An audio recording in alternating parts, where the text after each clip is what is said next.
He was the king of New York before he was even 25, a voice that carried the weight of a borough and the soul of the streets. Christopher Wallace, better known to the world as the Notorious B.I.G, didn't just make music, he painted a living, breathing portrait of life in Bed-Stuy. From the hustler's corner to the top of the Billboard charts, this is the story of how Brooklyn created a legend and how that legend changed hip-hop forever. Welcome to Hip Hop History Vault. On May 21st, 1972, Christopher George Latore Wallace was born at St. Mary's Hospital in Brooklyn. Raised primarily by his mother, Valletta Wallace, a Jamaican immigrant and preschool teacher, Christopher grew up in a household that valued education despite the harsh realities of the surrounding environment. Bed-Stuy in the 1970s and 80s was an epicenter of both culture and crisis. It was the era of the crack epidemic, and the neighborhood was physically and economically fractured. Yet, amidst this backdrop, Wallace excelled academically at Bishop Laughlin Memorial High School and later transferred to George Westinghouse career in Technical Education High School. Westinghouse was significant. It was the same school that nurtured future hip-hop titans like Jay-Z and Busta Rhymes. Life inside the Wallace household was defined by his mother's dedication. Valletta ensured Christopher had everything he needed, shielding him as best as she could. So when she comes down, she's gonna be doing a lot of talking. She talk a lot, man. Y'all going up there, I'm not going up there. And once I go up there, I start getting the, you don't do this, you don't do this, I ain't seen you in this, and I don't want to hear none of that bullshit. What about my 4 Source Awards? Oh, I heard about it. I sent you congratulations. You did not even call me back. That's why I'm furious with you. You're furious with me. I'm not? Oh, as a child, he was the sweetest little thing. He was a little angel. He was very sweet, very cuddly, good student. Just a wonderful, loving person. But the streets of Bed-Stuy were impossible to ignore. Christopher was a bright, articulate student, but he was also acutely aware of the economic disparity around him. He developed a duality, a shy intellectual boy in the classroom and a sharp, observant youth on the block. He was influenced deeply by the music playing in his home, reggae, jazz, and soul, which laid the rhythmic foundation for the complex flow he would later develop. But by the age of 12, Wallace was already deep into the streets, learning the hustler's trade to survive. He began selling drugs, seeing it as the fastest route to financial freedom. But even as he navigated this dangerous world, he was absorbing the vocabulary of the streets, the stories, the humor, the slang, and the pathos. He had a secret weapon. He was a natural storyteller. Whether it was through freestyle battles at school or observing the neighborhood characters, young Christopher was absorbing the language of Brooklyn, storing it all away for a future he couldn't yet imagine. By 1989, the hustle had become a lifestyle. Wallace turned to drug dealing to support himself, a path that brought both financial gain and legal peril. In 1989, he was arrested for weapons possession and sentenced to 5 years probation. 2 years later, in 1991, he was arrested in North Carolina for crack cocaine possession and spent 9 months in jail. It was during these turbulent years that he began honing his craft, taking the name Biggie Smalls, a moniker derived from the character in the 1975 film Let's Do It Again. This wasn't just a rap name. It was an identity born out of his physical presence and his booming, commanding voice. The transition from street corner to studio was gradual but intense. In Brooklyn, the competition was fierce. Local open mic battles were where reputations were forged. Biggie's ability to improvise, his command of multisyllabic rhymes, and his conversational yet rhythmically complex flow set him apart instantly. In 1992, he recorded a homemade demo tape. It wasn't meant for a record label. It was meant for his own gratification and to share with the neighborhood. But through a local DJ named Mr. C, a pivotal figure in the Brooklyn scene, that tape landed in the hands of The Source magazine. In March 1992, Biggie was featured in The Source's legendary Unsigned Hype column. This was the spark. Sean Puffy Combs, then an A&R executive at Uptown Records, heard the demo and knew he had found something extraordinary. It wasn't just the voice, it was the authenticity, the dark humor, and the vividness of the storytelling that captivated Puffy. He knew he didn't just have a rapper, he had an icon. When Sean Combs left Uptown to form Bad Boy Records, he took Biggie with him. The mission was clear: translate the visceral experience of Brooklyn street life into a polished, commercially viable sound. The production of Ready to Die was a masterclass in collaboration.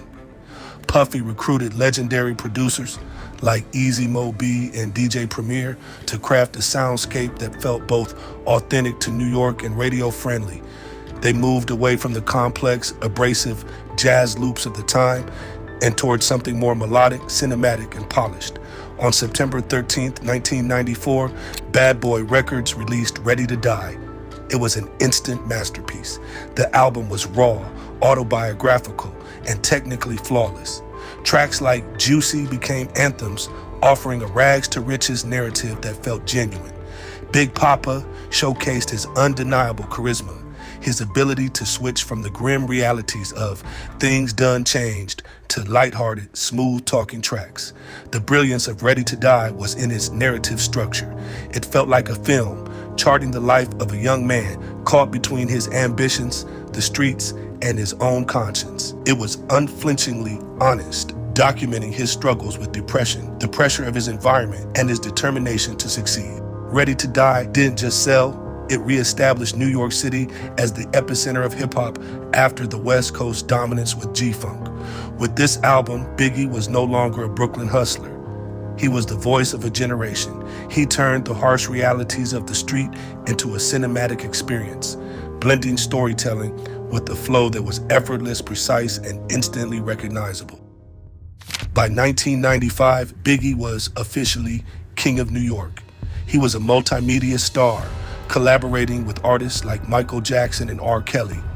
He helped launch the careers of Junior Mafia, introducing Lil' Kim to the world and establishing Bad Boy as the most influential label in the industry. But the success has brought friction. The burgeoning East Coast versus West Coast rivalry, fueled by media sensationalism and underlying personal conflicts, was escalating. At the heart of it was the tension between Bad Boy Records and Death Row Records, specifically between Biggie and his former friend, Tupac Shakur. The situation exploded after Tupac was shot at Quad Recording Studios in New York in November 1994, an incident Tupac blamed on Biggie's associates. This fueled a cycle of paranoia, public insults, and diss tracks that polarized the hip-hop community. In 1995, the Source Awards became a battleground, with Snoop Dogg and Suge Knight taking shots at the East Coast, only heightening the intensity. Throughout 1995 and 1996, the feud dominated hip-hop headlines.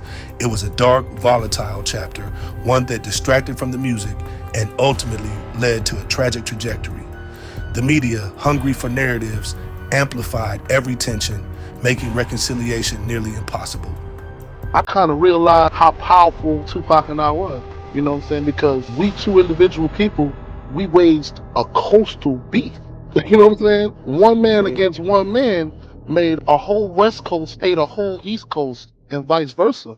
You know what I'm saying? And that really bugged me out. Like, yo, Duke don't like me, so this whole Coast don't like me.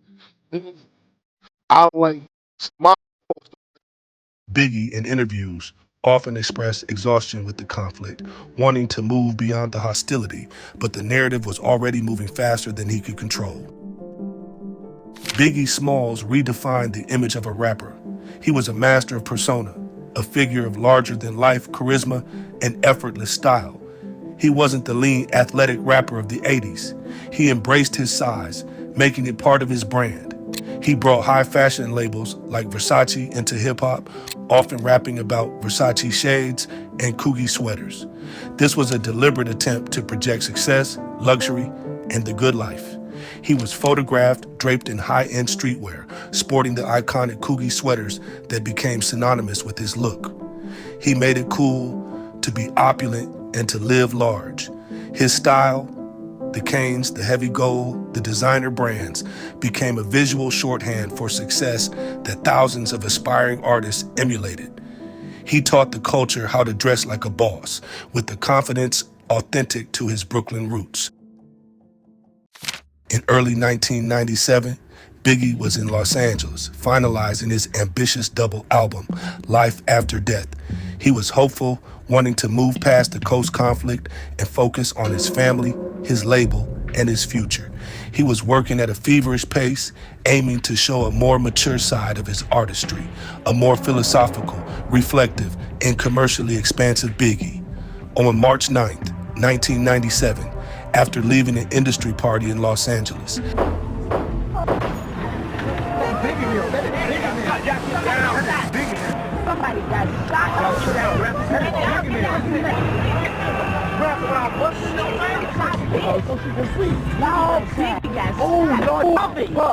Biggie Smalls was gunned down in a drive-by shooting. He was 24 years old. The hip-hop world stopped. Just weeks later, on March 25th, 1997, Life After Death was released. It went diamond, cementing his status as one of the greatest rappers of all time. The album was a sprawling testament to his versatility, from street narratives to party anthems. It was a posthumous celebration of a life cut far too short, showing how much he had left to say. Christopher Wallace left us young, but he never left the culture. Brooklyn didn't just create a legend, it created a blueprint.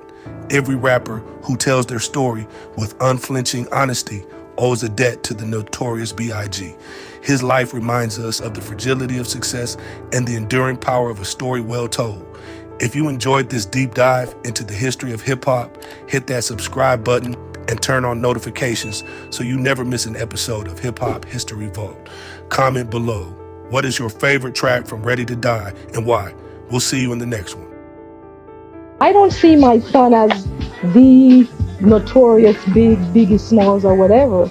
He's just Christopher to me. I don't see that gangster. He might try. But as big as he is, I'll say cut it out. Contrary to what he writes about, Christmas missed us. We used to live in a one-room shack. Christmas never missed us. Let me put it this way. He was wearing polo shirts when no one else thought polo was a game.